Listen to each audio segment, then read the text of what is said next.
Nagsikay kami niya Kabaluyan sa Pangasinan. At yung mga kabalin natin sa Central Luzon, ayaw paabak, kekungan.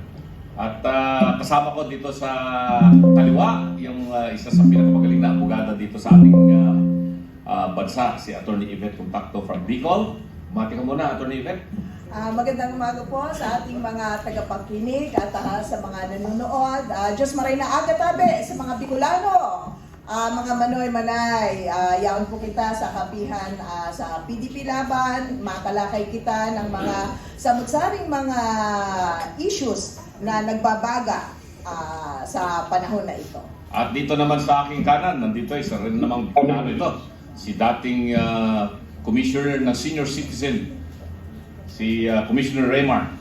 Magandang umaga po sa inyong lahat. Ay bagabigat, masanto siya kabuhasan, maya pa bak maray na aga, paupay na aldaw, maayong buntag sa tanan. At sa dulo doon, nandoon ng ating Chairman ng Education Committee, si Kapeni Belmonte, na siya yung reyna ng PDP Laban. Hindi po. Magandang umaga po sa inyong lahat.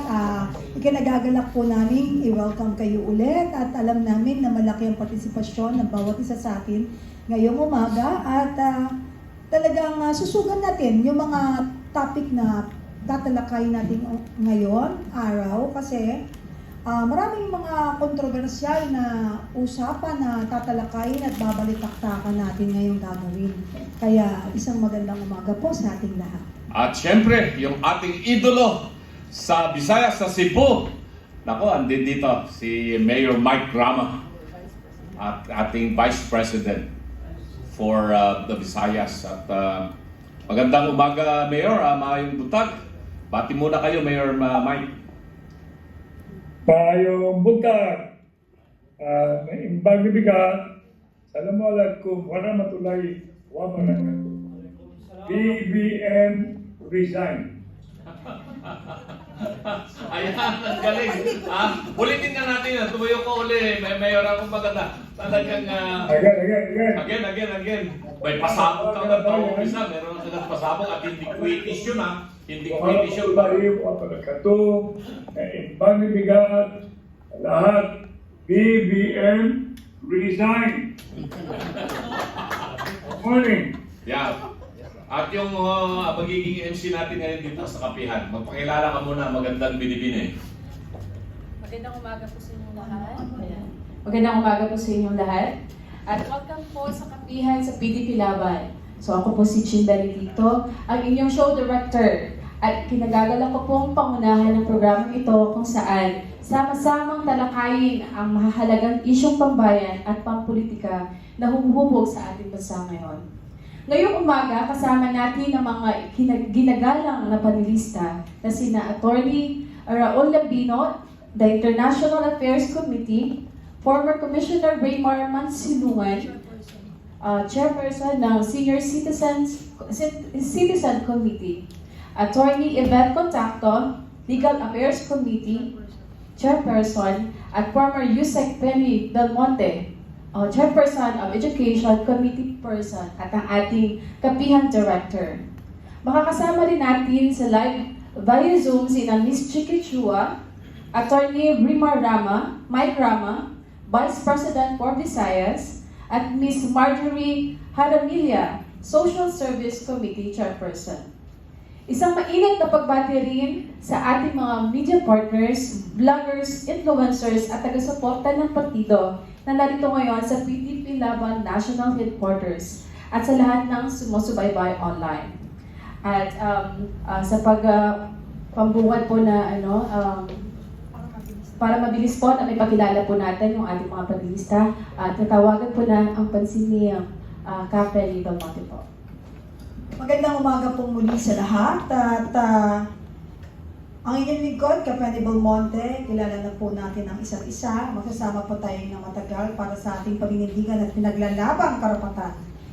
Dahil ang isang panawagan natin sa pangkalahatan, isa lamang po ang ating sinisigaw, hustisya at labanan ng korupsyon at kung ano-ano pang usapin ang ating ilalatan ngayong umaga.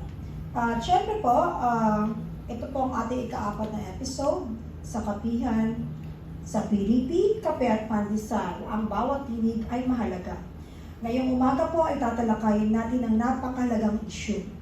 Kasama rito yung ating pong pinag-uusapan, inaantabayanan at talagang minimiting makuha natin isang magandang kalalabasan ang interim release ng ating pong FPRRD. Layunin natin na magkaroon ng malinaw at tapat na makabuluhang talakayan tungkol sa proseso, benepisyo at epekto nito sa ating mga kasapi at kasama sa publiko. Pinapahalagahan natin ang bawat tinig mula sa ating mga panelista. Palakpakan naman natin ang ating mga kasamang panelista. Ang ating mga kasama sa media, vloggers and influencers na narito po at sumusuporta sa atin dahil naniniwala tayo na ang bawat pananaw ay mahalaga sa paghubog ng tamang impormasyon at desisyon. Maraming salamat po sa ating mga bisitang nasa Zoom at sa lahat na nakikiisa sa atin ngayon. Muli sa lahat, welcome po sa kapihan sa PDP, Kape at Pandesal, ang bawat tinig ay mahalaga. Let's begin the program. Cara Ulambino, please do the honor. Salamat ka, Penny. Pero mas magandang gusto kong mapakinggan si Mayor Mike Rama. Sa akin, hindi na ako magbibigyan ng aking pahayag. Sa open forum na lang mamaya, sasagutin ko yung mga tanong niyo kung kaya ko. So, Attorney Mike, please, ano ba yung sitwasyon natin dyan sa Visayas at saka sa Mindanao? Kasi dito sa Luzon, may mga nagsasabi na lalong-lalo na si Congressman Kiko Barsaga, sa kanyang mga post sa kanyang social media account, sabi niya nakahanda na raw yung Visayas at Mindanao na magsisid. Hihiwalay na ba kayo sa Pilipinas at magtatayo na kayo ng sarili niyong republika dyan sa Visayas at Mindanao? Anong masasabi mo dito, Attorney Mike, Mayor? Again, good morning. I'd like to thank this forum, Kapihan, and this will bring very clearly my good friends in the presidential table matters about accountability, transparency, and justice.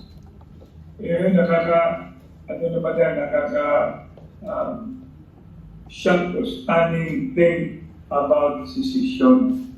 I've never been into that. And Tatay Digong knows that. Yung nandito siya way back, isa yung Calvary ko, yung issue on PI, yung PI na Tagalog, People's Initiative dito sa Cebu. Sinabi ko nga, we have to be praying for the health of the Digong. We must be praying for the sobriety and the direction of peace so that we can attain peace, prosperity, and progress. Both Marcos and Duterte at that time. Kaya, ito naman nagsasalita sa inyo, ko po'y Vice President ng PDP naman. All-term mayor po ako, all-term Vice Mayor, 3-term councilor.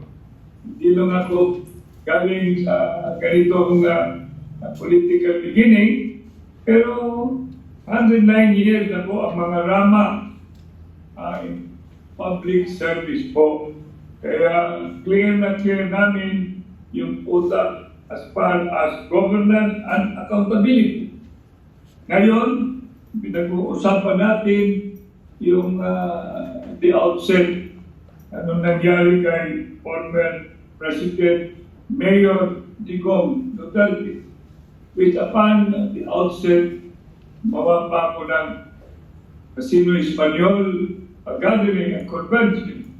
When the thing happened, and I said, it was snatching and kidnapping. It is beyond any ambit of constitutional understanding. Manong Raul mo to, si Ray, kasi Penny, Yvette, at saka sino pa dyan, Astra, hindi ko makukontemplate saan kukunin yung ginagawa ng country natin na pinaalis natin yung sarili natin former president, and now good enough that we have this intervention about bringing back home Digong or interim release of a former president. Kaya ito nangyayari, if you don't mind, if you can continue, itong justice, I don't know. I don't find any justice. I am even seeking justice of my oppressed situation since I stand for Digong. Corruption, oh my God. If you hear Saldi cause, we call it tribulation. Wow, it's a Pandora's box. And the Pandora's box continually being opened with the system. Senator, I mean Marcos po. Kaya, no matter what, and we go back again, the criminality, the drugs, peace and order, etc. po. Huwag na muna tayo mag-uusap ng secession. It's always good to follow. United we stand, divided we fall. We always can do a lot. One archipelago called Philippines. In conclusion po, BBM resigned pa rin. And I will repeat, and I will stand. This is BBM resigned. Ito yung ginagawa namin November 21 po. November 21, indignation rally. And last but not the least, when you combine rampant criminality, massive corruption at the highest level and beyond, and it becomes abominable, and the compounded suffering of our people under a disaster, inflation, and instability or whatnot.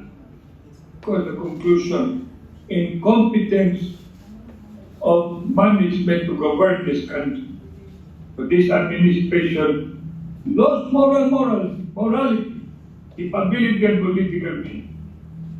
And therefore, what is left for us, gentlemen, and the whole country listening, even globally, is to ask him, because he is the solution. Resign. Mr. President, even my friend, I'm sorry to tell you that the only thing to do to save this country, save the Philippines, be a part of the solution. Please, resign. Thank you very much. Thank you, Mayor Rama. So at least napakinggan na natin yung position ni Mayor Rama, and I think that's the position of the whole PDP members of the Visayas, and including Mindanao. Wala pong partisipasyon o kaya iniisip ang PDP laban na hinihikayat yung ating mga kababayan sa Mindanao, sa Visayas na magkaroon ng secession. We follow the constitutional order, we follow the rule of law, but we are demanding true justice. As our vloggers and media partners, baka po may mga questions po kayo. So, yes sir. Sir, Sir, we have the podium over there. Mayor Mike, may question po. Wala na. Apo, ito na po. So, good morning po at Bye-bye, God bless. Mayor Mike, may matatanong pa po sa inyo. Magtatanong pa po, Mayor. so ito kung kahit sino lang sumagot. Let's all pray. Let's all pray. Yeah, let's all pray. Mahirap itong ginagawa natin. Mayor, excuse po. May magtatanong pa po, Mayor, sa inyo. Kahit kanino kanino na. na lang. Pwede Sige po. po. No. So, balik po tayo doon sa yung Balikan ako ha. Yes, Mayor, thank you so much po for your time. God bless po. Bye po. See you.